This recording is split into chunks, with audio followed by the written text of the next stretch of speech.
nearly enough. Come here. You have the nice one looking into the rest of the restaurant. You go there and I'm going to come here. Don't worry, I'll go and get one. I'll get a knife. My life is wine, and my wine life has taken me all over the world, from the tropical vineyards of Thailand to the finest restaurants in New York City. So what's a British wine man who used to sell wine to the Queen doing living in Sweden? I came for love with my wife Christina, and with a lifelong supply of tea, I bought my love of wine and sharing it with friends.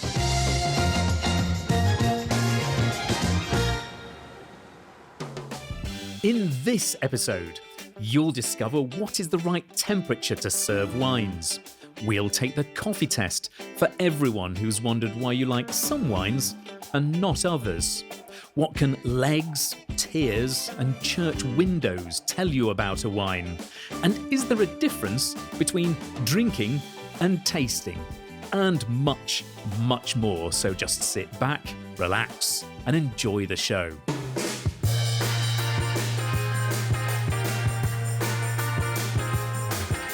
Let's get a knife. Come on. Take this one. My wife is waiting, I know, and I always talk too much, but this is really short. What's the right temperature to serve a glass of wine? Because here's some good news and some bad news. The bad news is you're almost certainly serving it at the wrong temperature. The good news is it's really easy to put right. This is a rule. It was invented by some friends of mine, Susie and Peter. When you take a red wine, 20 minutes before you want to serve it, put it in the fridge. Like that. 20 minutes before you serve a white wine, take it out of the fridge. It's the 20-20 rule, because our houses are so much warmer than they used to be, and our fridges are so much colder. White wines, you won't get the aromas if you've just taken it straight out of the fridge. It needs a bit of time to just warm up a little bit. Our houses are so much warmer than when we used to talk about room temperature. Room temperature was not 23, 24 degrees. It was about 17. So you just pop it in just for 20 minutes. You open it up, you go and have your glass, a nice refreshing glass of red wine, a nice aromatic glass of white wine. That's the way, the 20-20 rule. 20 minutes in, 20 minutes out, and your wine will always be the right temperature. That's lovely and refreshing. The 20-20 rule. Now, don't distract me, I've got to take this knife back.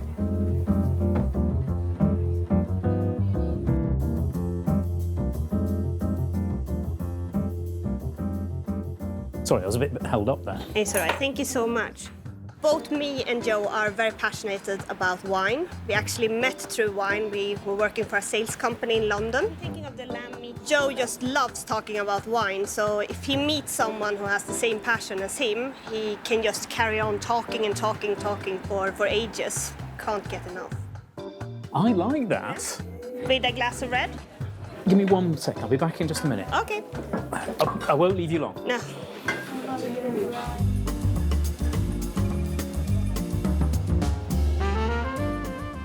I've got to go back in a minute, but I have to tell you this one. Have you wondered why you really like some wines but not others? Because there's a very quick test that will go and give you an insight into your own palate. It tells you what you like. It's the coffee test, and we've got 3 different cups of coffee here. We have espresso, a cappuccino, and a latte.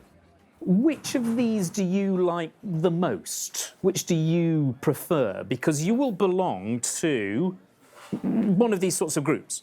Espresso drinkers, you're like me. You're about a quarter of the population. Here's the good news. You like really expensive wine. Here's the bad news. You have very few taste buds. Actually, people who like expensive wines, they like intense, powerful flavours, like espresso. So you like wines with tannin and oak and lots of flavour. Cappuccino, you're in the middle. You're about half the population. So you have far more taste buds. I might only have 2,000. You've got 4,000 taste buds. So you like Merlot and Sauvignon Blanc or Chardonnay. Not too much oak, but maybe a little bit. Latte drinkers.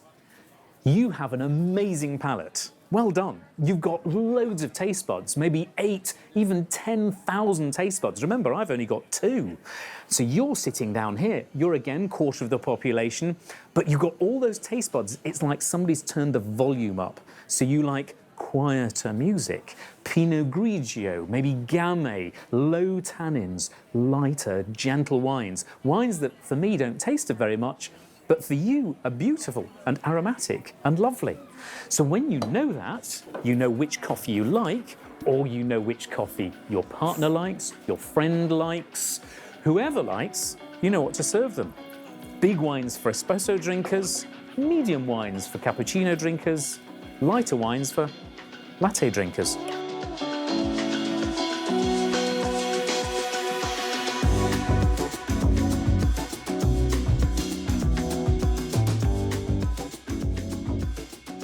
He's just talking to the barman and waitress now. Just have to admit though, it's really not the first time I'm waiting for Joe. He just carry on talking once he meets someone. So yeah, now we're here again.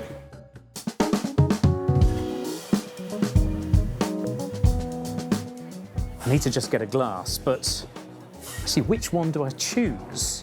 And what's the right one? Actually, forget glasses. What's the right corkscrew to use? There is only one. I want you to go into your cupboard now and look at your corkscrew. Open it up. It might not even be like this. It might be one of those ones with the flappy arms. But have a look at that. Does it have a coil? This is actually called a worm thread, is the technical term. If it's got a spike up the middle with a blade, it's a gimlet screw, and throw it away. Throw it away. You don't want one of those. You want one like this, because this will work best with delicate corks. And actually, you want one of these, it's called a waiter's friend. And this is the best sort of corkscrew. So you want one of those, but what sort of glass to have? Well, we've got a whole selection here, which to choose. And we've got this is the basic choice, big one, small one, smaller ones on the whole for white wines, bigger ones for red, smaller ones for less expensive wines, bigger ones for more expensive wines, so that the aromas have room to evolve and come out. This is the sort of classic shape, but why this shape? We call it a tulip, like the flower. Well, actually, this glass tells you why. This one is not for drinking from at all. This glass is entirely designed for smelling wine. So what you do, you pour some wine in here, and it's so narrow at the top, it traps all the aromas, so that when you smell it, you get much more concentrated smells. It's very difficult to drink from because it's so big. But of all the others, glasses get very specific.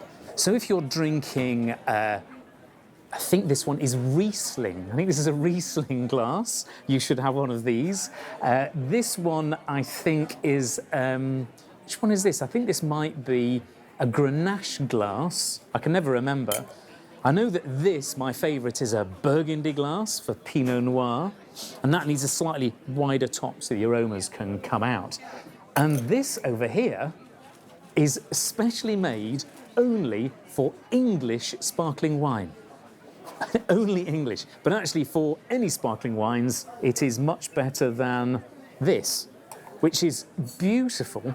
It's got little angels all around the top, and a beautiful dolphin, I think it is, or a whale, gilt and so on. Venetian glass. It's terrible for drinking champagne, because all the bubbles just disappear out of the top. So it looks nice, but it's actually not very good. Also, it sloshes everywhere. But there is an answer. This glass here looks sort of like the others. This was specially designed by one of the world's great wine experts to go with everything. Red, white, sparkling, port, sherry, anything you want just goes in that one glass. So get some of these.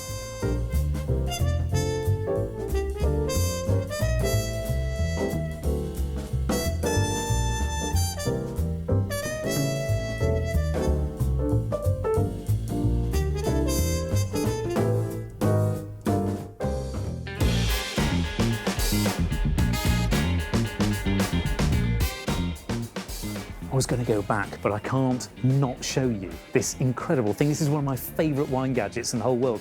It's possibly the ultimate wine gadget. So if you're a wine fan and you're looking, or you need to buy for a wine fan, this is the thing to get. It's called an Vinfyren. I'm glad I found it, actually. It's a decanter. We come across decanters, but not like this. So a decanter, why do we decant wine? We can decant wine to take off the sediment that's on the bottom. So when an old wine has a sediment, then we can decant for that. But also we can decant to go and aerate the wine, to let it go and have lots of oxygen and air. So you take the cork out, you splash it in a decanter, and you leave it for maybe an hour, or 2 hours, or even 3 hours, so that the wine softens its tannins, the aromas can evolve, the whole thing can become much more elegant and beautiful and complex. But what if you've forgotten to decant the wine? So somebody's come round and you thought, oh no, I forgot to go and decant the wine 2 or 3 hours ago. How do I catch up? This lets you catch up. So what we'll do, I'm going to turn it on just down here. Now I'm going to decant a bottle of wine into this. So I've got my red and I'm thinking, oh, I need to serve this very quickly. So I decant it just like a normal bottle in here. And what it's going to do is it's going to bubble at medical grade oxygen through this wine, so that for every minute it spends in here, it's like an hour that it spends in the real world. So I'm going to be able to shorten this. Let's see, how long have we got here? So I've got an hour. That'll be enough. I want to go and have an hour-long decant, so I'm going to press start there. It's making bubbling sounds. So it's taking in oxygen underneath, and when are it's about to come through. Hear the bubbles. So that's pure oxygen now that's coming into this. I'm going to have a bit of and you get this rather nice aroma that comes through. And let's have a look. So we're already a third of the way. So it's about 30 seconds. So yeah, it's about a minute an hour that this does. It's getting better. It's getting softer, more rounded. They've done tests with this, giving people a wine that's just been poured straight from the bottle and a wine that's been through this for a minute. And everybody says this is softer, gentler, more aromatic. The tannins are more rounded on the palate. Nearly there. Just think I could have been waiting an hour. Wouldn't be able to give my guests their wine. Still bubbling away. It's rather nice sniffing the oxygen.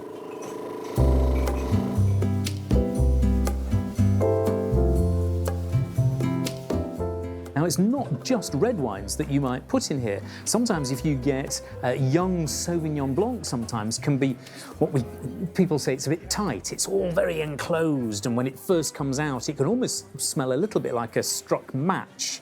You get that slightly sulphurous smell. Go and give it just a minute in this, so equivalent of an hour, and it'll be much more fruity and tropical and rich. Certainly lots of red wines benefit from it, and particularly anything that's a little bit young, but even slightly older wines, just a half an hour, 30 seconds or so in this, will go and let the wine, after all that time in the bottle, stretch its legs, do a bit of yoga, go and make itself feel more supple and richer and longer. Might take this back. Just go and serve this at our table. The world's ultimate wine gadget. If you really love a wine lover, this is the thing to get them.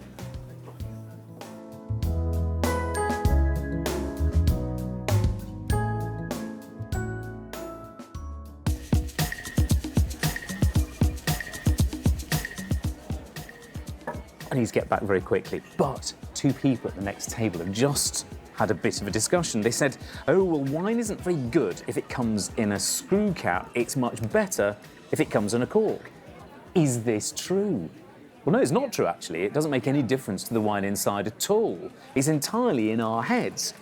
There's an interesting history to both of these. It's about 1600s, people invented the cork, and it's an extraordinary piece of technology, if you like. It doesn't matter which way you manipulate a cork, you bend it, it retains exactly the same volume. So it's a brilliant thing for stoppering a bottle of wine. But there's a problem. Sometimes you get this, occasionally you get this sort of smelly taint that happens in the cork. And then we have the screw cap, actually invented not that long afterwards, in the 19th century, 1889, I think, by a man in Barnsley, in Yorkshire, where I come from. believe that? Dan Rylands, when you use a screw cap, it doesn't have the same problem of this taint.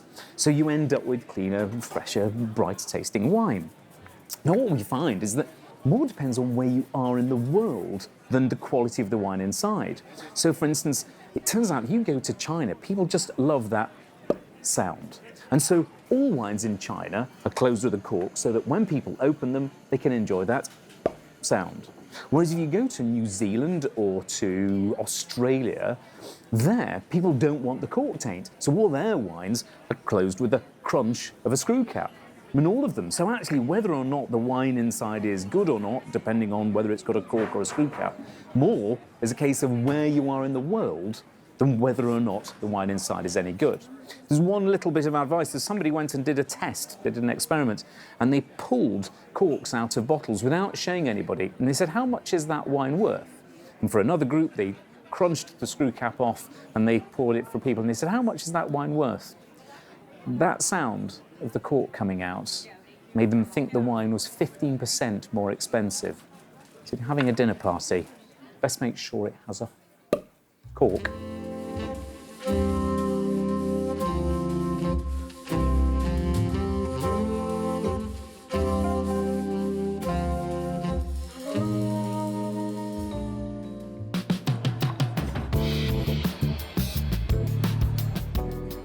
This is a very good glass of wine. I'm going to go and pour myself just one. There we go.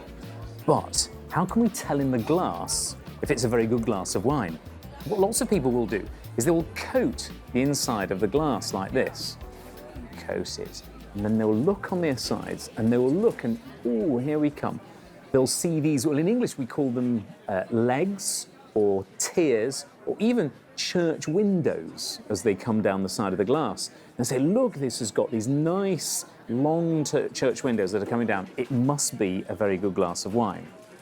It doesn't tell you anything. It doesn't tell you anything at all. This is called the Gibbsmarangoni Effect. There will be a test, so do make notes.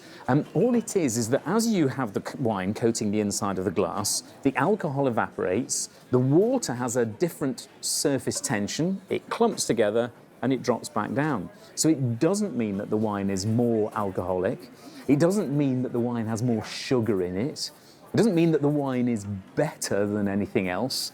It doesn't mean necessarily that the wine is older. What it does tell you is that you've got a nice, clean glass. And that's about it. But this really is a very, very good glass of wine. Oh, love that.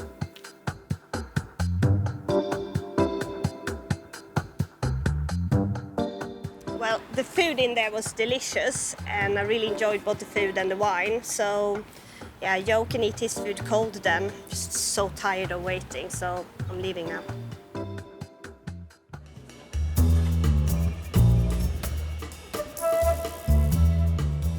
Is there a right way to drink wine? Actually, there is no wrong way to drink wine. You take some wine and you drink it. And it's lovely. But there is a right and a wrong way to taste wine. Because if you want to taste it and describe it, actually it takes a little bit more time and you've got to go through essentially 3 stages. The first thing is you want to have a nice look at it. The first taste is with the eyes. And what you could really do with is a sort of white background and look through. Can I see right the way through it? What colour do I get? This is a garnet kind of colour. Does it have a nice sheen on the top of it? Not sparkling, but it's shiny, like it's been covered in varnish. And also, does the colour go right up to the edge? We call that the meniscus. And really good wines, the colour will go right up to the edge. This is a beautiful looking glass of wine. Then we have a smell. Now, your nose is a much more sensitive organ than your palate, your tongue. Your nose can smell potentially billions, probably an infinite number of different aromas. Your palate, your tongue can only detect 5: sweet, sour, salt, bitter, and umami, the Japanese 5th taste. There's all sorts of things you get out of the aroma. So you have a smell here, and I can smell fruit. I'm also looking for whether it is aromatic and clean and fresh. There are interesting notes of wood, but actually I'm going to stop there. don't worry too much about naming lots of different aromas, because the human nose can actually, although it can smell an infinite number, it can only talk about and identify about 3 or 4. When somebody tells you that they can smell tobacco, and I can smell tar, and I can smell this, when they get to about flavour number 5, they're making it up. Then it's time for a taste. I'm going to swirl it around a little bit, coat my mouth. The most important thing about tasting the wine is to do it a second time. Because the first taste, your mouth is quite alkaline, so the first taste is always very, very fresh. The second taste is much more accurate about what you're tasting. That's why the first gin and tonic is fresher than the second, and that's fresher than the third and the fourth, and then you're not tasting very much gin and tonic. Now what I want to pick out is it got a nice freshness to it? Can I taste that sweet fruit? What's the texture like on the wine?